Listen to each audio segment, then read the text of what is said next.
ఇది ఒక శుభదినం అని చెప్పుకోవాలి. ఎందుకంటే ఒక రోజే ఒక ముఖ్యమంత్రి గారు ఒక నియోజకవర్గంలో 800 కోట్ల రూపాయలకు ఈరోజు శంకుస్థాపన చేయడం అనేది మామూలు విషయం కాదు. ఎందుకనంటే ఈరోజు రాష్ట్రంలో ఎంత ఆర్థిక ఇబ్బందులున్నా కూడా అభివృద్ధి, సంక్షేమము, విద్య, వైద్యము అనే విషయంలో మన ముఖ్యమంత్రి గారు ఎక్కడా కూడా మరి కాంప్రమైజ్ అవ్వడం లేదనే విషయానికి ఇది ఒక నిదర్శనంగా చెప్పుకోవచ్చును. మరి ఇక్కడ అభివృద్ధి అనేది కుంటుపడింది అనే విషయం మనందరికీ కూడా తెలుసు.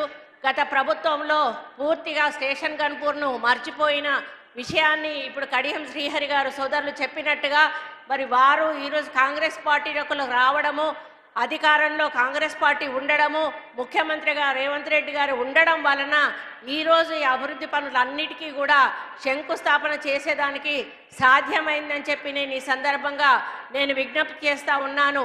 ఎంతసేపు మీటింగ్లో ఏం మాట్లాడినా కూడా ముఖ్యమంత్రి గారు మనం తెలంగాణను మంచి మార్గంలో నడిపించాలి, మరి గత ప్రభుత్వం ఏదైతే తెలంగాణను సర్వనాశనం చేసి వెళ్ళిందో మళ్ళీ మనం సెటరైట్ చేసుకొని సోనియా గాంధీ గారు ఏ ఆలోచనతోటైతే మన తెలంగాణ ఇచ్చారో ఆ ఆలోచన దిశగా తెలంగాణను, తెలంగాణ ప్రజలను, తెలంగాణ యువతను, తెలంగాణ మహిళలను కూడా నడిపించాలి అని కంకణబద్దులై ఈరోజు అదే కార్యక్రమంలో ముందడుగు వేస్తూ మన ముఖ్యమంత్రి గారు ముందుకు నడుస్తున్న విషయం మీ అందరికీ కూడా తెలుసు.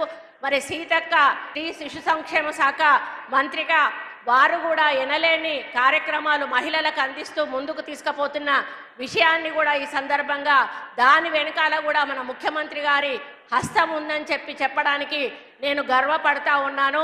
కాబట్టి అన్న, మీరు చేసే అభివృద్ధి ఈరోజు వరంగల్ని 2వ రాజధానిగా చేస్తానని మాకు నిధులు ప్రకటించారు, సర్వేలు నడుస్తూ ఉన్నాయి. రాబోయే రోజుల్లో హైదరాబాద్కు సమానంగా వరంగల్ నగరం కూడా తప్పకుండా అభివృద్ధిలో ముందుకెళ్తుందనే నమ్మకం, విశ్వాసం మీ ఆధ్వర్యంలో మాకుంది. తప్పకుండా ఎయిర్పోర్ట్ కూడా వస్తుంది. మరి టెక్స్టైల్ పార్క్ ఆల్రెడీ ఉంది, ఇండస్ట్రియల్ కారిడార్ కానీ ఇంకా రకరకాల మరి మెడికల్ కానీ అన్ని రకాల హబ్స్ కూడా ఇక్కడ డెవలప్ అవుతాయి, యువతకు మంచి ఉద్యోగ అవకాశాలు వస్తాయి అనే విషయాన్ని మరి మేము పూర్తిగా నమ్ముతా ఉన్నాం.